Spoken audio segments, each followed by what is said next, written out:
Thank you. My question is to the Acting Premier. Last week, the Premier once again boasted that he was going to cut hydro rates by 12%, just like in the election.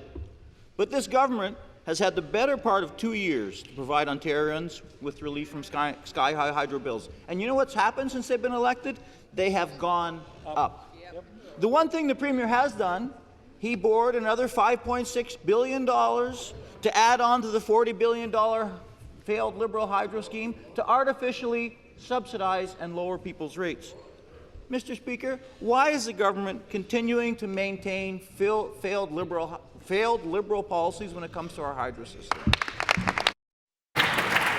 Minister of Energy, Northern Development and Mines. Mr. Speaker, it's quite incredible that the member opposite has never accounted for the fact that the Auditor General made it very clear that the Fair Hydro Plan was anything but.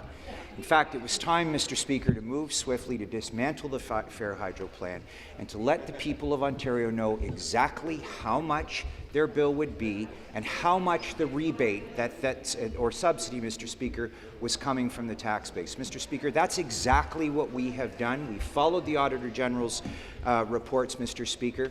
We have gotten rid of $790 million of those contracts that the member for the Green Party was just complaining about costing our system, Mr. Speaker, so much money. The unreliability, the unpredictability, that's particularly, Mr. Speaker, touching the homes and businesses of people in his riding and across Northern Ontario. Mr. Speaker, we're getting rid of the fat in this system. We're making it more lean and efficient, and we're going to be delivering on a rate, Mr. Speaker, that people can afford and create greater certainty for them as they manage their...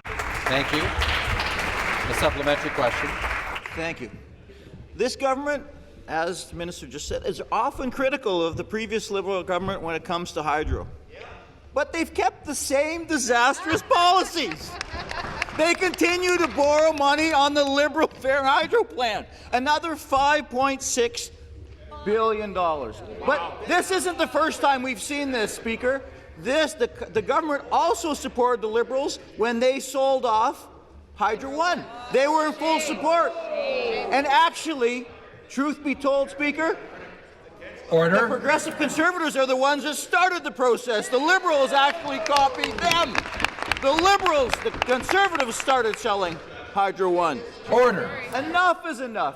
Ontario families want real relief. When will this government stop copying failed Liberal hydro policies and actually offer people relief on their hydro bills? Members will please take their seats. Minister to reply. Yeah, it's a good one. You know, his daffy anecdotes, Mr. Speaker, mean nothing to me. Here's the reality, Mr. Speaker. It's costing $5.6 billion, Mr. Speaker, to keep hydro rates at the rate of inflation once we followed the Auditor General's instructions, Mr. Speaker, to make it more transparent so that the people of Ontario actually knew what it cost, Mr. Speaker, at the current rates. That the previous government, under the Fair Hydro Plan that was anything but, Mr. Speaker, was hidden and acknowledged later on by the former Premier that she was quite happy to punt that debt down the road, Mr. Speaker. We exposed that, Mr. Speaker. Order. We made the system more transparent. We've held Hydro One to account. Opposition come to order. The $6 million man is gone. The C-suites and utilities or private companies, public companies, Mr. Speaker, that are owned in part or in whole by the people of Ontario have an expectation that they will become lean, Mr. Speaker, more efficient, and ensure that moving forward we have a competitive rate for homes, small businesses, Mr. Speaker, and large employers in this province. Thank you, Mr. Speaker.